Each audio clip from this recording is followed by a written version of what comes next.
this into something positive and maybe it'll spread. He's the most positive person on his job. Now you're cured. I feel good.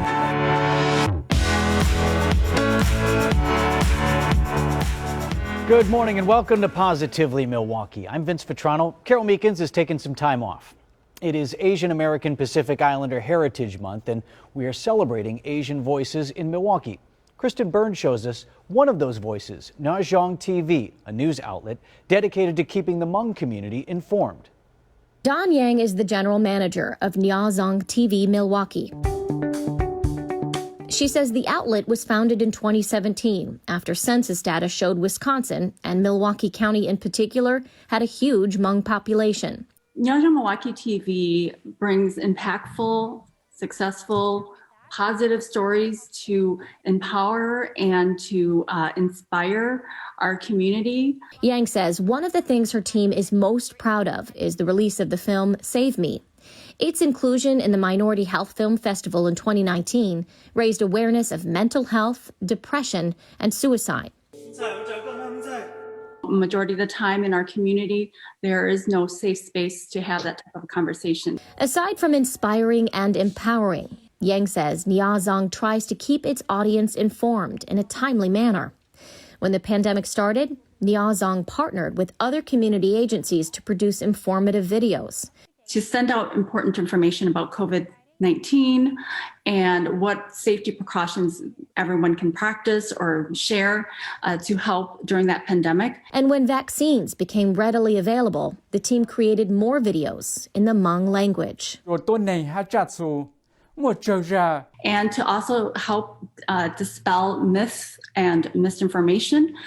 So that we're really proud of. Nyazong's work has been so impactful that Wisconsin's Public Health Association gave it the Excellence in Public Health Media Award. This is definitely going to help motivate us to keep working to produce quality programming for our community. But Yang says she hopes Nyazong can also be an opportunity for people to learn more about the Hmong community. The only way that we can help each other to combat things such as the rise in racism is to learn about each other. She says people need to be introspective and try to change their own implicit biases. Be open to learning more about your neighbors. I think that once people have a better understanding of each other, we'll find out that we have more similarities than differences. And also congratulations to Dawn Yang, who just won the Imprint Award that honors Milwaukee's women leaders. If you'd like to watch Nyazong TV, we have more information for you at tmj4.com. Well, thousands of stairs climbed, all for a good cause. We are now just weeks away from the Milwaukee Fight for Air Climb. Our Brian Goddard spoke with some of the climbers about what inspires them. Kate Erd and Randy Anderson are strangers, but they have one important thing in common: lung disease. Erd was diagnosed with hypersensitivity pneumonitis, which led to a collapsed lung. Because my lung was virtually disintegrating in my body. Anderson was diagnosed with pulmonary fibrosis, which made it hard to breathe. I couldn't even make it to the mailbox. He says you can have a full life with lung disease, but you have to plan ahead. You can't just walk out the door and do things the way you used to. After battling their diseases for years apiece, Anderson and Erd finally got the calls they hoped and prayed for, that a donor set of lungs was ready for them. I was actually overwhelmed. I had called my wife and I told her, we've got about an hour, pack everything else up. My first instinct was, no, I'm not sick enough. And here I am in the hospital, and it's like, what? Are you crazy? It's like, take the lung. Erd is grateful she did. She's been able to play in the snow with her grandkids and train for this year's Fight for Air Climb.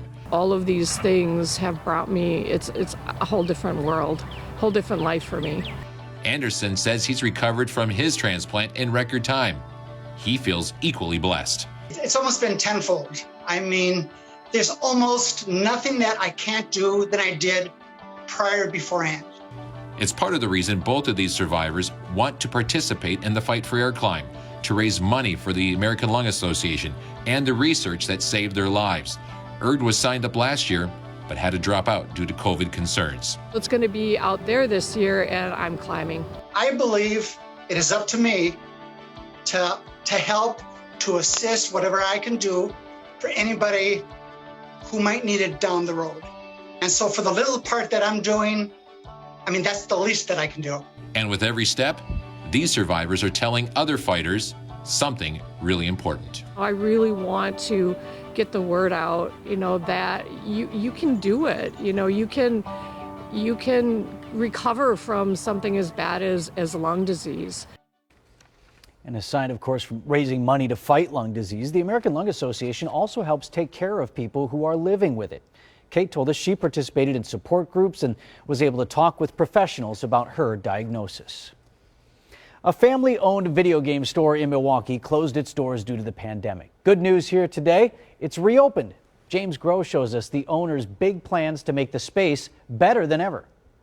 Battlebox Studios in Milwaukee is jam-packed with collectibles and video games. In the 5 years they've been a store, they've already expanded once, and now, coming out of the pandemic, they're expanding again right next door, and they've got some big plans. Probably just go with Pikachu. That's Bryant Wilcox, who helps run Battlebox Studios with his son. It's a video game store, collectible shop, and gaming lounge in Milwaukee's Sherman Park neighborhood. It's not just any video game and collectible shop. It's a place for what Bryant calls blurds, or black nerds. Anybody that's a minority, that's a nerd, that's into like geek stuff, into comics, gaming, anime, but still like a little urban edge to you. I mean, that's what we are. When the pandemic hit, Bryant and his son had to shut down their store they put their life savings into. We literally emptied out.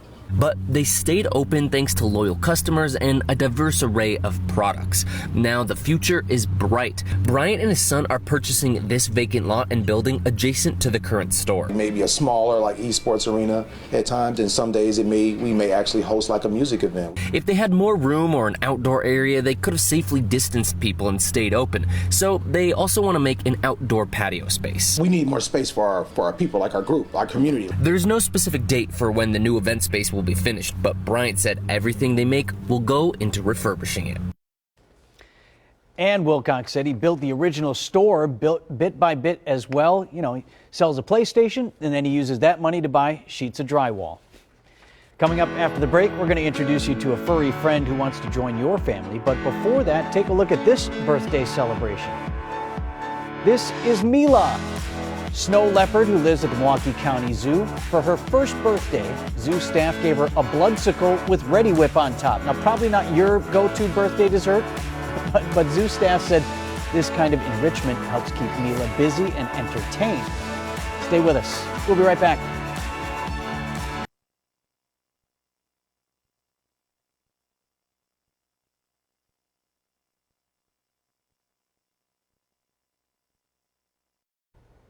Well, here's another inspiring story in honor of Asian American Pacific Islander Heritage Month. Kristen Byrne brings us this story of a T-shirt designed to bring people together.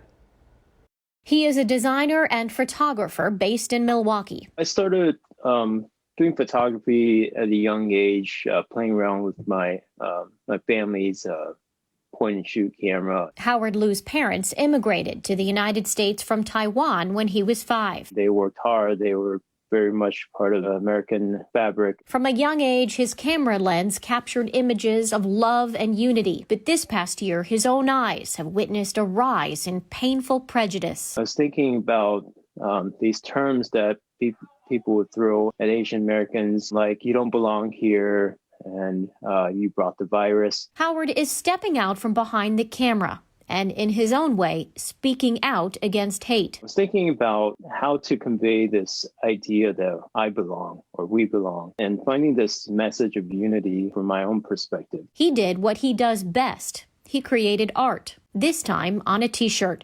He worked with Milwaukee-based Ink to the People to create this design. The Statue of Liberty represents freedom. The protector, or the embodiment of the grace of immigrants. The crown, rays of light, and the stars and stripes, all part of a message of belonging. And then the dumplings. It's one of those food that transcend culture, transcend history.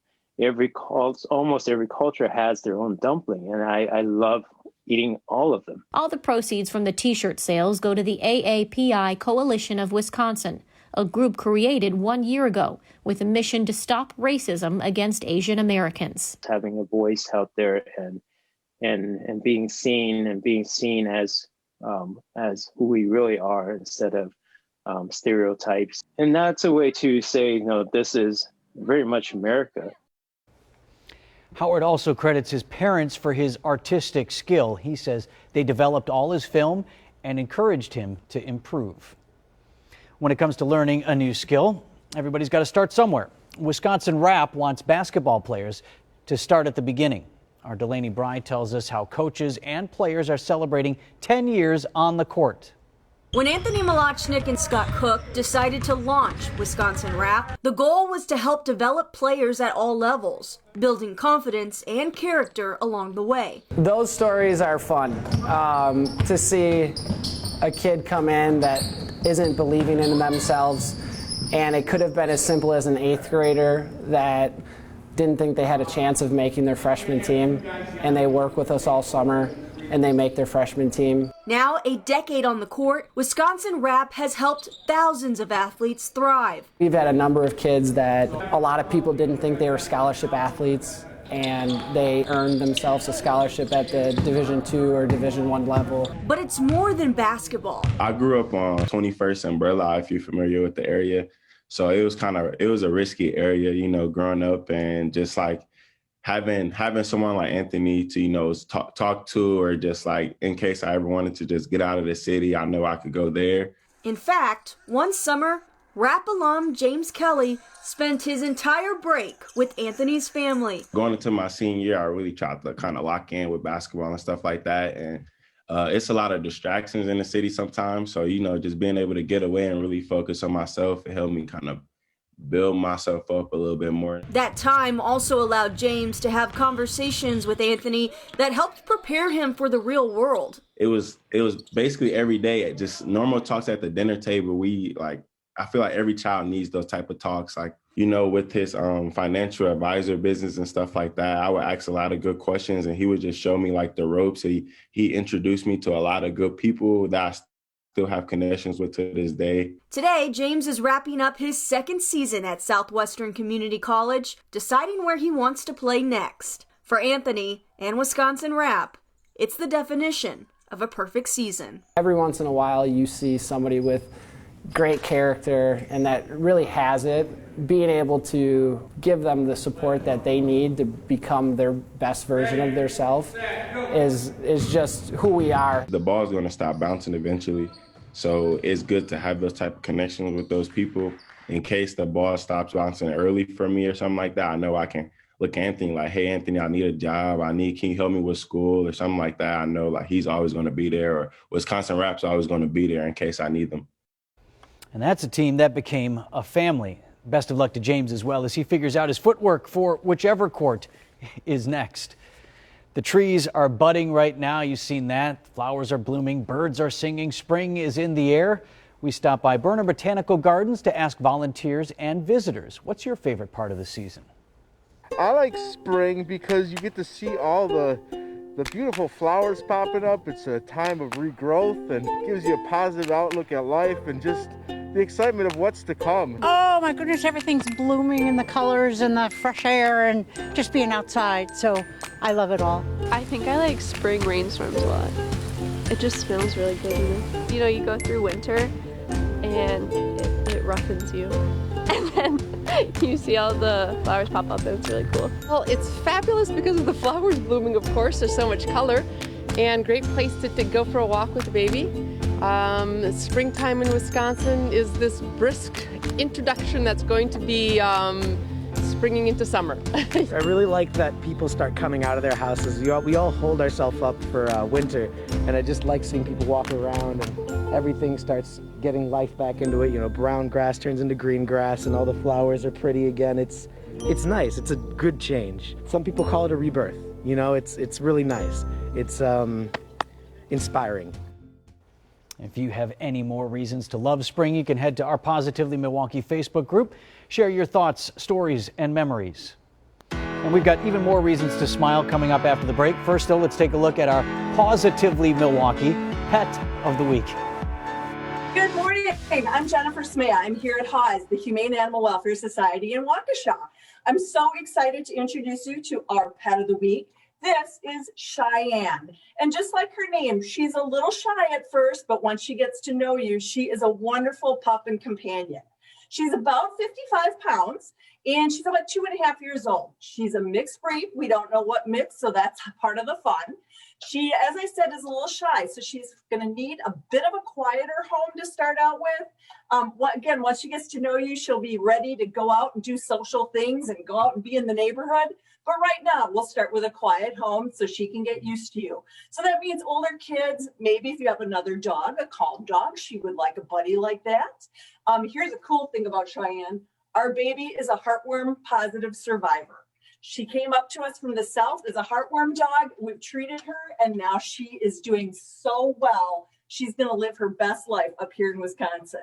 So we've got lots of pets just like Cheyenne, but we would love you to come and meet her. So call us at 262-542-8851 or log on to hawspets.org and check out all the pets, especially our sweet Cheyenne here. Happy to see you, and this is definitely a Positively Milwaukee pup.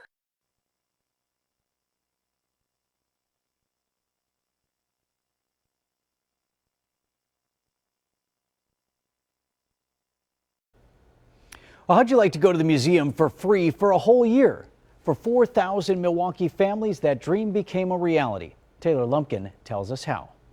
Accessing to great museums such as this helps scholars to continue to be inspired. In an effort to give back to the community, the Milwaukee Public Museum, along with donations made through the Yabuki Family Foundation, are in the process of giving underserved families in the city a once-in-a-lifetime opportunity to be able to access the museum for a full year, all at no cost. These cultural experiences are something that every single child should be able to experience. And have access to. 184 of the memberships went out to families with children attending the Hmong American Peace Academy, and another nearly 200 to those participating in the city's Boys and Girls Clubs. The free membership provides more stuff for me to do, and I'm excited for the new exhibits. To be able to go as many times as I would like to, or to take them as many times as they would like to go, means a lot. The museum can provide critical opportunities for children to learn about the world and the rich history that's in their own backyards through various interactive and immersive exhibits. Some kids like to read, some like to see it, some like to touch it, and so the museum actually provides you with all of those different levels of learning. So we decided to take a closer look at just how much these families would be saving with a free year-long pass to the museum. For a family of 4, an annual membership would typically cost around $108, and for families of 2, it would cost around $68. We want to make sure that everybody has the opportunity, not just people who can afford it. The museum surpassed its goal of $200,000 raised just today on the 3rd annual Giving Day. That money will go back into the museum and the community as well. Families can see dinosaurs, African savannas, and creatures of the deep blue sea. And don't forget to hit that rattlesnake button, too, when you're there. The Milwaukee Public Museum, an absolute treasure in our community. Well, a special gift was given to students at Next Door Milwaukee, more than 4,000 books. Charles Benson caught up with them as they chose new additions for their libraries. Surprise! Alligator put on the cool blue magic sunglasses and looked all around. Rockin'! These youngsters did not just hear a story, they took some home. Erica Horton couldn't be more excited for her 4-year-old daughter, Deanna. She has her favorite book. It's about dinosaurs and tacos that we read every night, as well as a second book. The story revolves around a young boy preparing a taco dinner for dragons. But oops, he accidentally made the tacos too spicy. But she says there's a good message at the end. There was a mistake made, but they came together, worked on it, and figured it out. And at the end of the day, everybody got their tacos that were not spicy. Jackie Shanti says she and the staff at Next Door Milwaukee are trying to build a lifelong love of reading. They can't wait to sit down and hear a story, and they love getting their books every time they come to the library. My being part of that whole experience is joyful. Viewers like you donated, and the Scripps Howard Foundation matched $5,000 to buy more than 4,200 books. Shanti says she got to pick books with stories from diverse backgrounds and cultures. The kids need to be able to see children in their stories that look like them, have the same problems they do, but also to see people that look different than they do, and families that are made up of different groups of people. Horton says she hopes her daughter, Deanna, never loses the magic of reading. Coming home with that book, especially when it's a bunch of them, is really exciting. She loves to read them right away in the car, so that will be exciting. The book drive is part of TMJ4's If You Give a Child a Book campaign in partnership with the Scripps Howard Foundation and Scholastic Books. Another young student in our area has a big reason to smile. A fifth grader from Milwaukee's South Side got to meet Vice President Kamala Harris. Lanaya Mejia Rodriguez has been working with her classmates on a green space project at Lincoln Avenue School. There are 10 garden beds, a pergola, and a rain garden. Principal Damaris Ayala says the youngster got to chat with VP Harris about her plans for clean energy. I was a proud principal, just saying, be yourself. If she asks you questions, you say what you know. When my principal passed the mic to me, I already knew what to say. I just had it all in my mind. You did, huh? All right. Lanaya has been working on the green space for a few years. She hopes it makes her community more healthy. Don't we all? We'll be right back with our quote of the week.